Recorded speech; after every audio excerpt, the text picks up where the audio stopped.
خود نبی اکرم صلی اللہ علیہ وسلم نے دی ہے۔ ایک بڑی طویل اور بڑی پیاری حدیث ہے۔ جب غزوہ تبوک کے لیے حضور تشریف لے جا رہے تھے، لشکر بہت بڑا تھا، 30,000 کا لشکر۔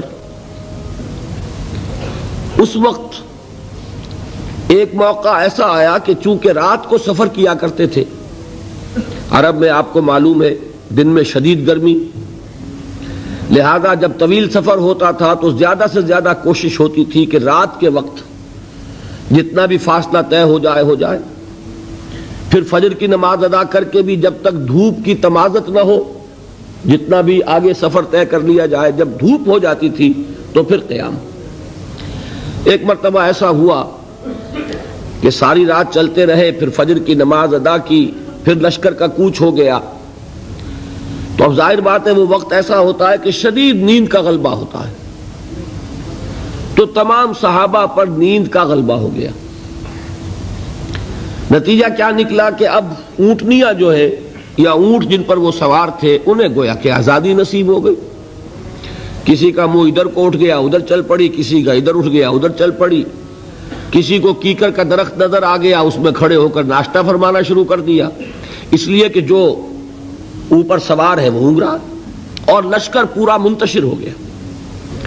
حضرت معاذ بن جبل رضی اللہ تعالی عنہ یہ راوی ہیں اس واقعے کے اور اس حدیث کے، انصاری صحابی ہیں، اور ان کے شان میں حضور نے یہ الفاظ استعمال فرمائے ہیں کہ اعلمہم بالحلال والحرام معاذ بن جبل، میرے صحابہ میں حلال اور حرام کے احکام سے سب سے بڑھ کر واقف معاذ بن جبل ہیں، یعنی فقہی معلومات ان کی بہت تھی۔ اللہ نے جیسا میں نے کل عرض کیا تھا، ہر چیز کا اپنا ایک تقاضا ہوتا ہے، کسی کا فلسفیانہ ذہن ہوتا ہے، اسے قانون سے دلچسپی نہیں ہوتی، کسی کا قانونی ذہن ہوتا ہے، اسے فلسفے سے دلچسپی نہیں ہوتی۔ تو حضرت معاذ بن جبل رضی اللہ تعالیٰ عنہ کو قانون اور احکام سے بڑی دلچسپی تھی، تو حضور نے فرمایا اعلمہم بالحلال والحرام معاذ بن جبل۔ انہی کو عامل بنا کر حضور نے یمن بھیجا تھا۔ تو جو گفتگو اس وقت ہوئی تھی وہ بہت اہم ہے فقہی اعتبار سے، کہ اجتہاد کے لیے وہی دلیل ہمارے ہاں، وہی حدیث جو ہے بطور دلیل بیان ہوتی ہے۔ حضور نے فرمایا معاذ تمہیں میں یمن بھیج رہا ہوں، کوئی معاملہ پیش آئے گا تو کیا کرو گے؟ عرض کیا کہ حضور اللہ کی کتاب کی طرف رجوع کروں گا، جو حکم ملے گا اس کے مطابق فیصلہ کروں گا۔ آپ نے دریافت فرمایا اگر اللہ کی کتاب میں کوئی واضح حکم نہ ملے تو کیا کرو گے؟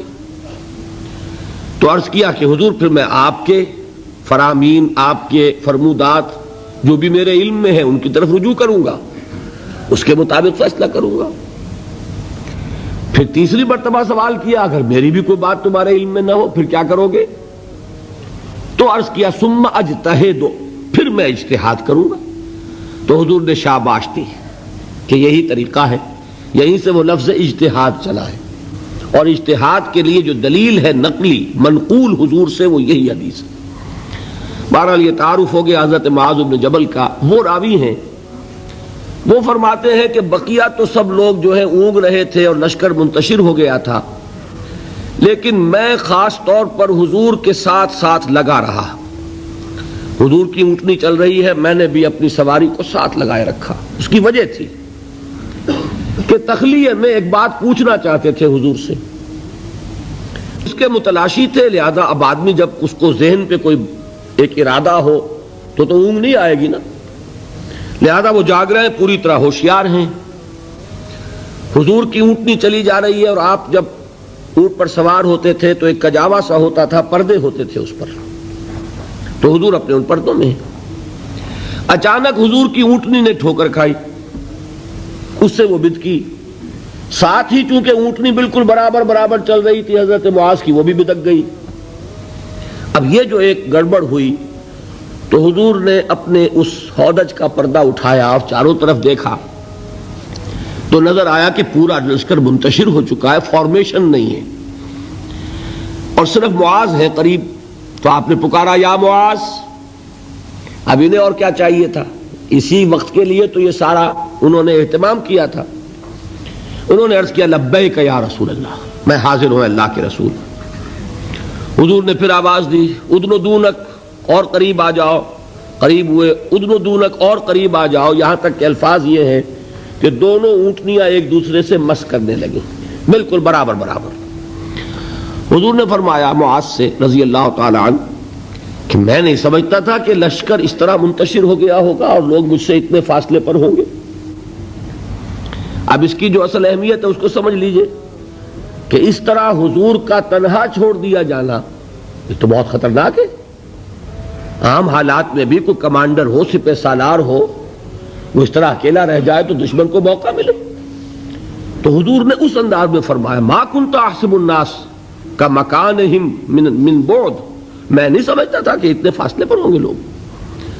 تو میں عرض کیا کرتا ہوں یہ موقع ہوتا ہے اگر ہم جیسا کوئی ہوتا تو وہ اپنی خاص خدمت کا ذکر کرتا، دیکھیے حضور، اور دوسرے لوگوں کی تنقیص کرتا. لوگوں کو خیال ہی نہیں ہے، توجہ ہی نہیں کرتے، اور میں تو بالکل آپ کے ساتھ لگا ہوا ہوں. اس کے برعکس طرز عمل تھا حضرت معاذ کا. انہوں نے عرض کیا حضور لوگ رات بھر جاگتے رہے ہیں، اب نیند کا اثر ہو گیا ہے، تو فی اثر الدلجہ، اس کی وجہ سے لوگ اونگ گئے ہیں، تو اونٹنیاں جو ہے اب آزاد ہو گئی ہیں. اب اس کا جواب سنیے. حضور نے بھی کوئی تکلف فرما کر اپنے آپ کو سپر ہیومن کی حیثیت سے پیش کرنے کی کوشش کبھی نہیں کی. آپ نے فرمایا وَأَنَا كُنْتُ نَاعِسًا، ہاں میں تو خود بھی اونگ رہا تھا صلی اللہ علیہ وسلم. یعنی یہ معاملہ جو ہے انہوں نے معذرت پیش کی سب کی طرف سے، حضور نے وہ معذرت بھی قبول کی اور اتنی بڑی بات فرما دی انا كنت ناعسا، ہاں بات بالکل ٹھیک ہے، میں خود بھی اونگ رہا تھا. اب انہیں جو موقع ملا اور انہیں یہ اندازہ ہو گیا حضور مجھ سے اس وقت بہت خوش ہیں کہ میں جاگ کر چوکس ہو کر پوری طرح ساتھ ساتھ چلا آ رہا ہوں. تو اب حضرت معاذ عرض کرتے اذن لی، حضور مجھے اجازت دیجئے ان اسألک عن شیء، کہ میں آپ سے ایک سوال کروں. قد امرضتنی واسقمتنی واحزنتنی، جس نے مجھے نہایت دلگیر کر دیا ہے، غمگین کر دیا ہے، نہایت مجھے مریض کر دیا ہے. یعنی ایک ایسی دھن مجھ پر سوار ہے، میں سوچ سوچ کر بیمار ہو گیا ہوں. حضور نے فرمایا سل ما شئت، بڑا پیارا انداز ہے یہ، جیسے کبھی آپ بادشاہوں کی کہانیوں میں سنتے ہوں گے، پڑھتے ہوں گے، بادشاہ راضی ہو گیا مانگو کیا مانگتے ہو. تو یہاں تھوڑا سا اس کا انداز ہے سل ما شئت، جو پوچھنا چاہو پوچھو، کھلی چھوٹ ہے. اس وقت ظاہر بات ہے تخلیہ بھی ہے اور حضور کا خاص اس وقت التفات ہے.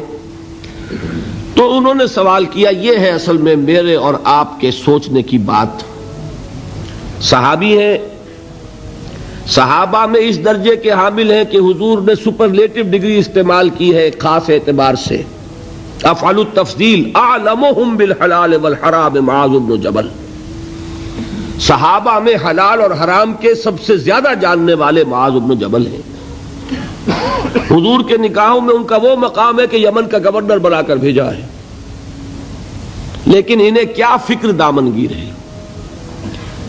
عرض کرتے ہیں حضور مجھے وہ بات بتا دیجئے، حدثنی بشیء یدخلنی الجنہ ویباعدنی عن النار. حضور مجھے وہ ایک بات بتا دیجئے جو مجھے جنت میں داخل کرا دے، جہنم سے چھٹکارا دلا دے. یہ ہے وہ راہ نجات موضوع جس پر یہ ساری گفتگو ہو رہی ہے. اس کی اہمیت کیا ہے؟ انہوں نے یہ نہیں سمجھا کہ ہمارے لیے تو نجات ٹیکن فار گرانٹیڈ ہے، ہمارے لیے تو جنت میں سیٹ ریزرو ہے، ہم محمد کے صحابی ہیں صلی اللہ علیہ وسلم، ہمارے لیے کیا سوال. محاسبہ ہوگا اوروں کا ہوگا، جزا سزا ہوگی اوروں کو ہوگی. نہیں، ان صحابی کو یہ فکر دامنگیر ہے. اور کیا الفاظ کہے، قد امرضتنی واسقمتنی واحزنتنی، مجھے تو اس فکر نے بیمار کر دیا ہے، مجھے سخت غمگین بنا دیا ہے. مرض اور سقم، سقیم، انی سقیم، یہ معلوم ہوگا آپ کو، بیمار کو کہتے ہیں. اور مرض تو ہے قد امرضتنی واسقمتنی واحزنتنی. اب اب اس کا جواب حضور نے جو دیا وہ اس وقت اس کے پورے الفاظ مجھے یاد نہیں، لیکن وہ وہی ہے جو سورۃ العصر میں آ رہا ہے ہمارے سامنے. شہادت دو اللہ کے سوا کوئی معبود نہیں اور میں اس کا رسول ہوں، اس پر جم جاؤ، اور اللہ کے ساتھ شرک ہرگز نہ کرو، اور اسی پر تمہاری موت واقع ہو جائے تم جنت میں داخل ہو جاؤ گے. اچھا جواب تو مل گیا. اب شرک کے معنی کیا ہے وہ ایک تقریر مکمل ہوگی. صرف یہ ہے کہ ان الفاظ میں تو یوں سمجھیے نہ کہ مضامین کے دریا ہیں جو کوزے میں بند کیے گئے. جو بات اس وقت مجھے بتانی تھی وہ یہ تھی. اس کے بعد اب حضور خود ایک سوال کرتے ہیں. یعنی میں کہا کرتا ہوں کہ اب دریائے سخاوت جوش میں ہے. تم نے جو پوچھا تھا پوچھ لیا، میں نے جواب دے دیا. افلا ادلک یا معاذ، تو اے معاذ کیا میں تمہیں یہ نہ بتاؤں براس ھذا الامر وعمودہ وذروۃ السنام منہ، کہ یہ جو دین ہے ہمارا اس کی جڑ کیا ہے، اس کا تنا کیا ہے، اس کی چوٹی کیا ہے. میں نے عرض کیا تھا نا کہ حضور نے تمثیل اختیار کی ہے کہ دین میں کیا پہلے ہے کیا بعد میں ہے، کس کی حیثیت جڑ کی ہے، کس کی حیثیت تنے کی ہے، کس کی حیثیت چوٹی کی ہے. جب تک کہ اس کا فہم حاصل نہیں ہوگا، ہو سکتا ہے کہ بنیادی باتیں آپ نظر انداز کر رہے ہوں اور ثانوی اور غیر اہم باتوں کو آپ بڑی مضبوطی سے تھام کر بیٹھے ہوئے ہوں. اسی کو کہا تھا حضرت مسیح علیہ السلام نے یہودی علماء پر تنقید کرتے ہوئے کہ تم مچھر چھانتے رہتے ہو اور سموچے اونٹ نگل جاتے ہو. بڑے بڑے گناہ تو کر رہے ہو اور چھوٹی چھوٹی باتوں کے اوپر دست و گریبان، مناظرے اور جھگڑے. یہی حال ہمارا ہے آج. سود جیسا گناہ اس میں پوری قوم ملوث. جھگڑا کس پر ہو رہا ہے کہ رفع یدین ہے یا نہیں ہے، ہاتھ یہاں بدیں گے یا یہاں بدیں گے، اس پر تو جھگڑے ہیں. من دیگرم تو دیگری، اس پر فرقے بازی. لیکن سود، رشوت، حرام خوری یہ سب کر رہے ہیں. حالانکہ یہ ہے جڑ کی بات، وہ ہے ثانوی بات. اسی کو کہا کرتے ہیں کہ اشرفیاں لٹیں اور کوئلوں پر مہر. کس قدر حماقت ہے. اشرفیوں کی حفاظت نہیں ہو رہی، کوئلوں کی حفاظت ہو رہی. یہ کیوں ہوتا ہے؟ سینس آف پروپورشن نہیں رہتا. کس چیز کی کیا اہمیت ہے، نسبت و تناسب درست ہے. دین میں جڑ کیا ہے، تنا کیا ہے. اب یہ تشریح حضور نے فرمائی اور اس کے لیے تمثیل اختیار فرمائی. وہ کس سے کی ہے؟ وہ درخت کی ہے. درخت کی ایک جڑ ہے، درخت اس پر کھڑا ہے، غذا وہاں سے مل رہی ہے. جڑ سوکھ جائے گی، درخت سوکھ جائے گا. پھر تنا ہے، پھر اس کے اوپر چوٹی ہے. درخت جو آپ لگاتے ہیں، فرض کیجئے آم کا درخت لگایا تو کیا جڑ کے لیے لگایا یا تنے کے لیے لگایا؟ آپ نے تو درخت لگایا ہے آم کے لیے. آم لگتا ہے چوٹی پر جا کر، لیکن جڑ کے بغیر تنا نہیں، تنے کے بغیر چوٹی نہیں، چوٹی نہ ہو تو آم نہیں. اس تمثیل کو ذہن میں رکھیے کہ آپ نے فرمایا افلا ادلک یا معاذ، اے معاذ تم نے جو سوال کیا وہ تو میں نے جواب دے دیا. مزید کیا میں تمہیں یہ نہ بتاؤں کہ براس ھذا الامر، اس کی جڑ کیا ہے، وعمودہ، اس کا تنا کیا ہے، اور ذروۃ السنام منہ، اس کی چوٹی کیا ہے. حضرت معاذ کو کیا کہنا تھا اس کے جواب میں؟ بے ابی انت و امی یا رسول اللہ فقلنی، حضور مجھ پر، آپ پر میرے ماں باپ قربان ہو، ضرور فرمائیے، اور کیا چاہیے. اب آپ نے فرمایا راس ھذا الامر شہادت ان لا الہ الا اللہ محمد رسول اللہ. کلمہ شہادت اس کی جڑ ہے.